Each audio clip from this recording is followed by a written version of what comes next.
2026ஆம் ஆண்டு இந்தியா மற்றும் இலங்கை இணைந்து நடத்தவுள்ள ஐசிசி 2020 உலகக்கிண்ண கிரிக்கெட் போட்டிக் கோப்பை காட்சிப்படுத்தும் சுற்றுப்பயணம் உத்தியோகபூர்வமாக இன்று ஆரம்பமானது. இதற்கான ஆரம்ப நிகழ்வு இன்று பிற்பகல் ஜனாதிபதி அலுவலகத்தில் ஜனாதிபதி அனுர குமார திசாநாயக்கா தலைமையில் நடைபெற்றது.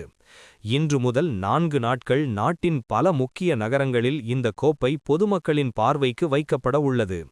இதன் ஒரு பகுதியாக கொழும்பு ஆர். பிரேமதாசா சர்வதேச கிரிக்கெட் மைதானத்தில் நடைபெறும் இலங்கை இங்கிலாந்து ஒருநாள் போட்டியின்போது விளையாட்டு ரசிகர்கள் இந்த கோப்பையை அருகிலிருந்து பார்வையிடும் வாய்ப்பை பெறுவார்கள்.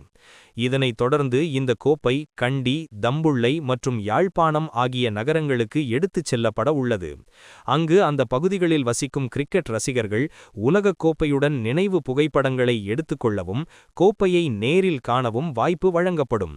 உலகக் கோப்பை போட்டிகள் இந்நாட்டில் நடைபெறுவதற்கு முன்பாக அதற்கான ஆர்வத்தையும் பார்வையாளர்களின் கவனத்தையும் அதிகரிப்பதே இந்த காட்சிப்படுத்தும் சுற்றுப்பயணத்தின் முக்கிய நோக்கமாகும். 2026ஆம் ஆண்டு ஐசிசி 2020 உலகக்கிண்ண கிரிக்கெட் போட்டிகள் பிப்ரவரி 7 முதல் மார்ச் 8 வரை இலங்கை மற்றும் இந்தியாவில் இணைந்து நடத்தப்பட உள்ளமை குறிப்பிடத்தக்கது.